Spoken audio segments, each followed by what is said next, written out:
Hello and welcome to Hotline. My name is Linda Pang. I'm a senior at Cedar Falls High School and I will be your host for today. On today's show, we will be talking about community service in the Cedar Valley. Would each of our guests like to introduce themselves and their organization? Hi, I'm Maraiki Yang and I'm a co-leader of the Cedar Falls High School Volunteer Club. I'm Astoria Chow, and I'm also a co-leader of the Cedar Falls High School Volunteer Club. Hi, I'm Lauren Fink, the director of the Volunteer Center of Cedar Valley, a community nonprofit organization. Hi, Linda. I'm Tom Wickersham. I'm with the Community Foundation of Northeast Iowa. That's great. So what, in your own words, is volunteerism? Volunteerism is working hard to improve your community without the expectation of anything in return. I think it's like unpaid labor used to help out the community and improve it, and it's done with a goodwill. I think the two students really hit it on the nose, but definitely it's the idea of giving back to your community and wanting to make a difference through the acts of service. I'm not sure I could add much more to those wonderful answers. All right, so why is volunteerism so important to you? I think that giving back to your community is a super important part of just being a good-hearted citizen, and it's really satisfying to be able to say, I got to help somebody today, or I made someone feel special or happier or improved somebody's day, and I think that that's a core value in volunteering. I think, well, you get back what you put in, and to grow the community and to improve it, you have to be volunteering. And it's really beautiful just to feel like you've made someone's day or helped someone like have just a nicer day. It's really true when people say that they want to give back to show improvement in their community or be connected in that way. And I think it just goes to show that people truly do want to make a difference and have an impact and leave a lasting legacy in what they're willing to do. But I think it's important to realize, too, that so much of the way we live in this community is built upon the need for volunteers. So you can look at the folks that might run for your school board, for example. The schools couldn't run without those volunteers doing that work. So let's talk a little bit about each of your organizations and how those relate to volunteering. Let's start with Tom. Sure. Well, the Community Foundation of Northeast Iowa, which started in 1956, started as an all-volunteer run organization. And right now, we utilize hundreds of volunteers to do our work. And our work is built around providing grants to community organizations, to nonprofits, and government entities, and our volunteers help us with that process. And of course, we couldn't do our important work without the donors, the folks who've actually made financial contributions to make our work run. So volunteerism is at the core of our work. So at the Volunteer Center of Cedar Valley, we connect with about 160 different nonprofits in our community. We know there's a lot of people who want to get involved in service experiences. We know there's a lot of agencies who need those volunteers, and so we act as kind of that middleman or that one-stop shop. Mm-hmm. The ability for people to come to us and find opportunities, and we help them interact and get engaged with those experiences. In addition to that, at the Volunteer Center, we run a youth program, which is actually funded in part by the Community Foundation of Northeast Iowa, and that's really to help youth of all ages. So it's all the way from 3-year-olds, preschool age, through college, to really get involved and learn how to become active and engaged citizens through the active service, knowing how to make a difference in the community, design plans to make a difference, and then work on service projects as well.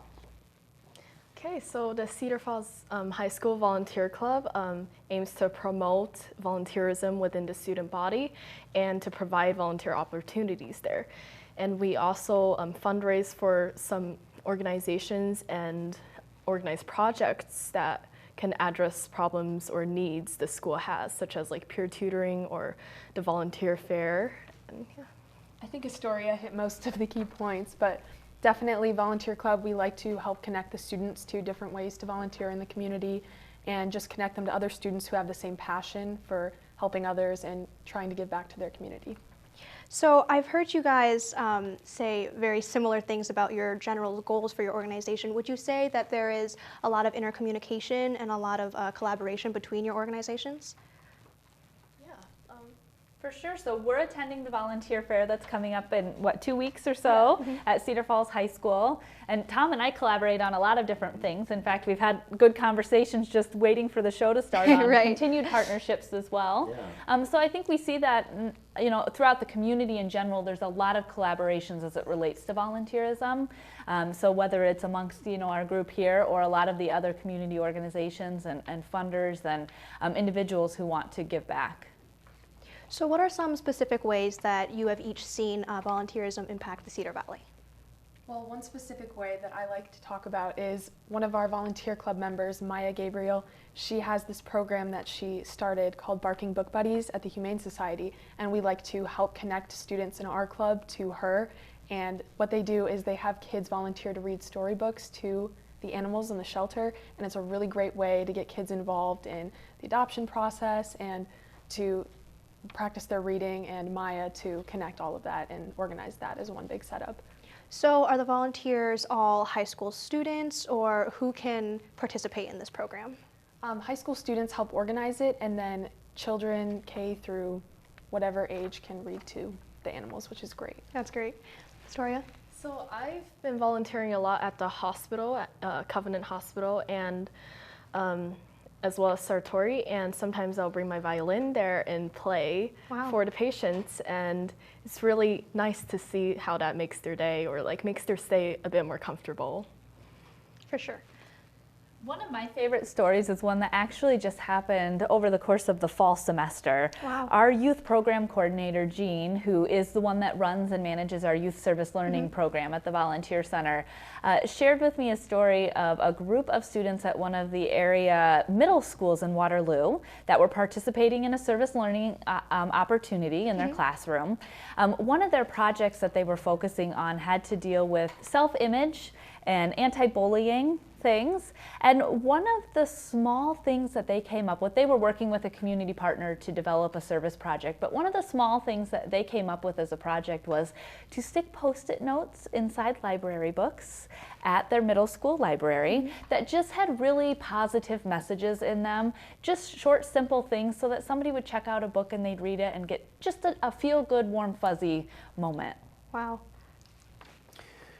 I see lots of examples on a regular basis, and some of them are very moving, some of them are very straightforward, some of them are very focused. As a grant-making organization, we provide grants to the nonprofit sector, and many of those nonprofits are completely run by volunteers. And so I see the volunteers who are working, say, in the schools to make sure that students have all the necessary materials at the beginning of the school year. Or I see the volunteers who are, one of our grants this past fall, speaking of music, was to help do some after-school music classes in one of the schools in Waterloo. So I see it on a regular basis, and it's a fantastic thing. Volunteering does sound like such an amazing opportunity, and I'm sure that there are a lot of people in the Cedar Valley who would love to participate. So what are some ways that people can get in contact with your organizations or can get active in volunteering? Well, they can give us a call, visit us online, and find out get our contact information. We're at cfneia.org, and we can put you in touch with any number of our staff, whether it's volunteering maybe to serve on one of our committees or volunteering in some of our surrounding affiliate counties that we oversee in our 20-county area. So, as I mentioned, the great thing about the Volunteer Center is that we kind of position ourselves to be that one-stop shop for people who are interested in volunteering. The other really great thing is that we have a fantastic online database through our website, which is vccv.org. And anybody can jump on there 24 hours a day, 7 days a week, and browse through hundreds of available volunteer opportunities from the agencies that we partner with. So all of our agencies have the opportunity to upload their opportunities on a really regular basis, and they do that. Yep, there's our website right on the screen there. And you can actually, where in red it says Find Community Volunteer Opportunities, opportunities here. Just click on that. It's a clickable link. Opens up a brand new fresh page with our database on it, and you can start the browsing process by either looking through agencies. You can browse through just opportunities, or you can even use the calendar function and see if there's some up and coming one-time events that maybe you want to dip your feet into. Right. Some volunteer opportunities and get connected that way too. We very much use the VCCV website to find opportunities and to find organizations or places we can volunteer at. So, yeah. Yeah, as a group, we like to point our club members in that direction as well. If they have any personal ideas when it comes to volunteering, we send them that way. So about Volunteer Club specifically, when did this club start and how do you imagining it continuing in the future? It actually started last year. A student, Asta Chandra, she started the club and passed it along to Story and I after we worked really, really hard last year in the club. And we've been trying our best to keep it going and promote volunteering throughout the entire school. So that's been our overall goal, is to just spread the message of working together. Yeah, basically what she said. So are there some specific all-inclusive volunteer opportunities in the Cedar Valley? Well, I mean, of course there are. I would say that the majority of the opportunities that we have posted at the Volunteer Center are good for people of all ages. All abilities can get connected to those opportunities. And if it's something that won't necessarily work, we're for sure there to help talk through different opportunities and ways to help them get connected to something that maybe is a better fit for them as well. And Community Foundation specific-wise, how is volunteerism related to philanthropy? Well, there's an underlying misconception that philanthropy is about giving money, Right. and philanthropy is much more than that. So a lot of the volunteer experiences we've just been talking about today have to do with giving of time and talent. So those are just some of the ways that they kind of fold under that umbrella of philanthropy. So how often would you encourage people to volunteer? Start with Marika. As often as possible, just any free time that you possibly have on the weekends, or if you think that one Saturday, oh, I have 2 hours to just do whatever, I think that it's a great idea to just spend that time, any free time that you have, to go out and just say, I can go volunteer here for a certain amount of time and just help somebody's day. For sure. Any free time as well, and volunteering can be fun too. Like, you can ask your friends to join and it can be like a group outing, or if you can dedicate yourself to one organization or place, and that way you can really see impact and learn. And as a high school student, how does volunteerism specifically impact, applying to college or maybe other high school opportunities that you've had? Well, colleges really love people who volunteer out in the community. For sure. And it definitely gives you a different perspective as well. You'll meet people you wouldn't usually meet and learn communication skills as well. Yeah. So from outside of the high school perspective, how often do you see people volunteering, or how often would you encourage volunteering? Well, I think the great thing about volunteering is you can do it as often as you want to. There's enough opportunities out there for people to get connected.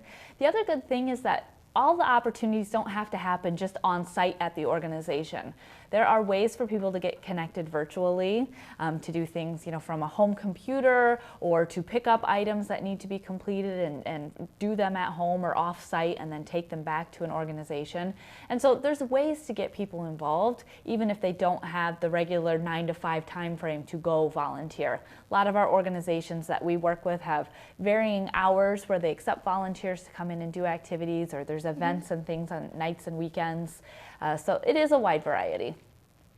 Anything to add from a Community Foundation perspective? Well, I just, I say go out there and volunteer as much as you can, and be careful because you might become addicted to it. Right. So speaking of volunteer opportunities, we have some visuals from each of your organizations, if you would like to narrate the pictures that we're going to show.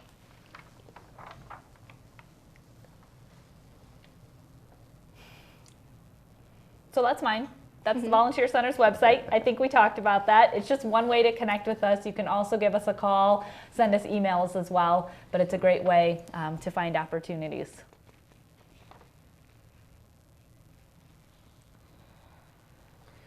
This is a photograph of the Teen Trust program run through the Community Foundation Northeast Iowa, and we have somebody on our panel who's familiar with that program.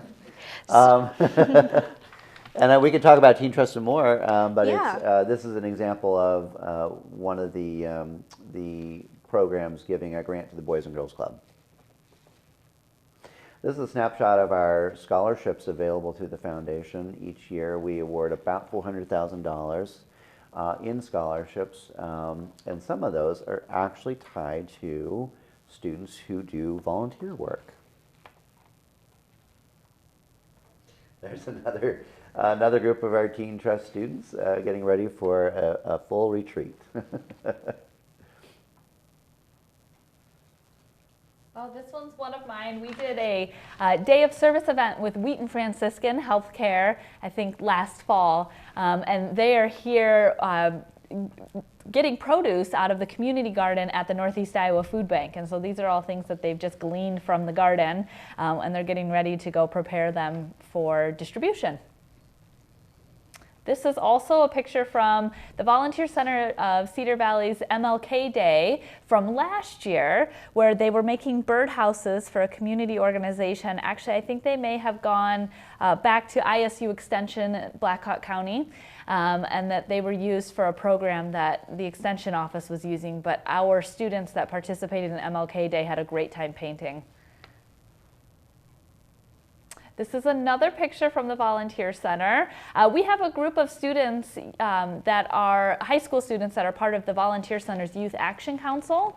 And last year they went down to Des Moines, to the Capitol, to do some conversations about mental health. And here they are talking to Senator Dotzler, I think. And then this is from our most recent MLK Day opportunity that we had at the Cedar Falls Public Library. We had stations set up with 6 or 7 different service projects that were supporting different community organizations, and these are just some of our young participants. It was a very youth-focused, family-friendly, elementary age opportunity this year, and so we had about 125 or so youth and family members running around the library doing great activities. I've heard you mention MLK Day a lot. Is that usually an annual event for the Volunteer Center? The Martin Luther King Jr. holiday is a federal holiday, but really the idea behind it is that it's supposed to be a day on, right? Not a day off. Okay. And so it is a national day of service, and you see a lot of students getting involved, and a lot of people around the country getting involved in finding ways that they can give back and carry on Dr. King's legacy. That's great. Yeah. And this is a picture of a volunteer fair that we host annually at the university, and it's the Salvation Army just having conversations with students, and we're so lucky to have a partner in the university and their interest in having their students, their faculty, and their staff engaged in service experiences, and so this is just one way that we help them connect. Okay, this is of the volunteer club, and this is like our only picture, so we realized we should probably take more pictures of our outings. Sounds But great. this is us after we volunteered to put together luminaries at for the holiday hoopla. All right, so we saw a lot of pictures of Teen Trust there. I know some of my classmates are involved in Teen Trust. Can you tell us a little bit more about it? Sure, it's a great program. It's an annual academic year program where students from all of the Blackhawk County high schools participate, are represented in this program. And there's 26 students each year, and they collectively are entrusted with $10,000. And then over the course of the year, they learn about community needs, they do a community assessment, they go out and visit nonprofits, they do some service learning. Then they design a grant application and encourage nonprofits to apply to them, where they consider the pros and cons of each of the application and then award the $10,000 out as grants. So they really get a high level experience of what it means to be a funder and what it means to be connected to all of these organizations in the area. And I know I'm not the only one who can speak about Teen Trust. I'm also a member of Teen Trust. Yeah. And I'm a part of the fundraising committee, which has been super fun. And we also get to fundraise funds to add to the $10,000 to hand out as well. So this sounds like such an amazing opportunity. How should students get in touch and be a part of Teen Trust, and how are members of Teen Trust chosen? You can definitely go online to the website that Mr. Wickersham talked about earlier, to find out any information about Teen Trust and application and all of that sort of thing. Do you want to talk a little bit about the application process? Well, sure. So students apply to be on Teen Trust. I think it starts around March, and this year's trustees will select next year's trustees. Wow. So they run the program. I don't do anything in the program. They make all the decisions on who makes the grants and the service projects that they do, how they do their fundraising. How they connect and build across the different schools. So we have students here who are at Columbus and Union and Dunkerton and Hudson, and they might not have had a chance to meet each other. And so this is a great chance for regular building across our community. So speaking of high school students, I know that your volunteer club is very much high school specific. Have there been any specific challenges working with high school students? I would say just scheduling and getting people to come together all at one time. High school schedules are all over the place, and it's just kind of a struggle to get everyone in one meeting at the same time. But luckily, sending out messages has been a key factor in making sure everyone attends events and knows the plan when it comes to where we're volunteering and when. So are there weekly meetings or any specific outings that are planned ahead of time that are kind of annual occurrences for you guys? We try to meet weekly on Wednesdays during Power Hour, which is like a time for students to eat lunch or like free time for students. And then we also try to plan like a monthly outing to like nursing homes or just nearby volunteer places. And from an adult perspective, how have you seen challenges arise when you're volunteering or even organizing volunteering for others? Well, I don't think it's probably much different than the timing issue that you guys discussed. I think, you know, everybody has time constraints, and the ability to give up time to go volunteer is always going to be an issue depending on people's schedules. In addition to that, you know, I think a lot of times people are a little apprehensive about trying new things.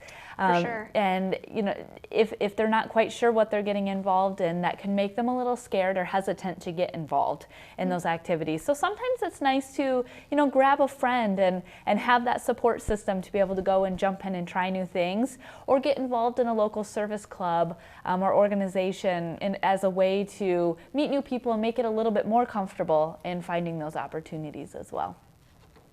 Any specific challenges that you've been met with? Not a one. Not a one.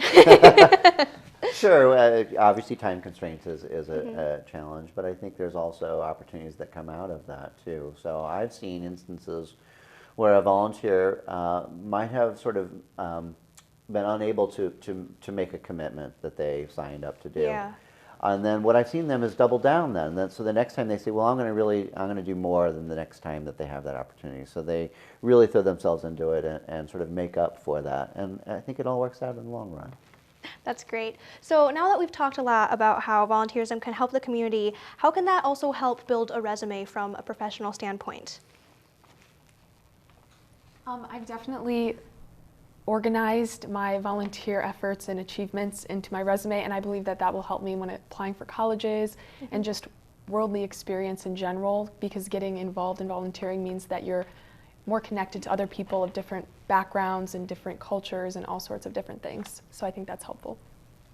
I think volunteering shows that you have a sense of goodwill for the community, and it also broadens your perspectives, which is very important. And then as for your resume, for example, like I volunteered at the hospital and I plan on going into the medical field. So volunteering can also be a way to develop your own skills as well as help out the community.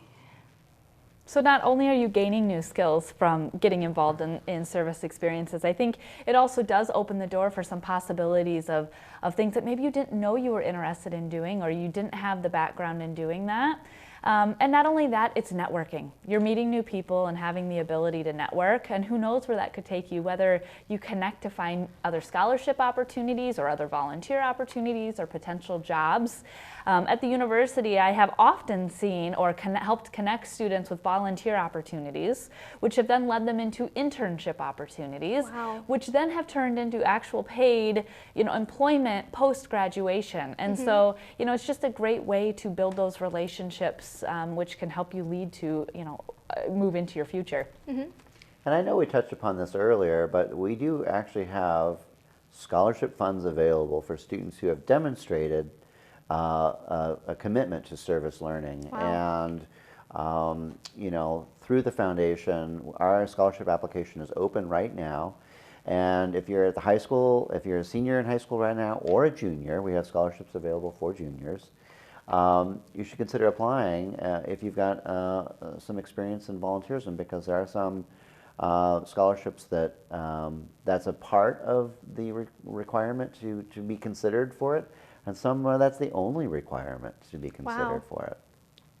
So what are some common misconceptions about volunteerism that all of you might have noticed? I would say people thinking that it's not worth the time. And I think sure. that misconception is completely wrong to consider when it comes to volunteering is amazing, and people should definitely throw that out the window, because volunteering is a great way to meet people, it's a great way to gain new life experiences, and I think that people should throw that out the door. I think a common misconception is people think they don't have time. I think if you can set aside an hour a week to volunteer, that's plenty.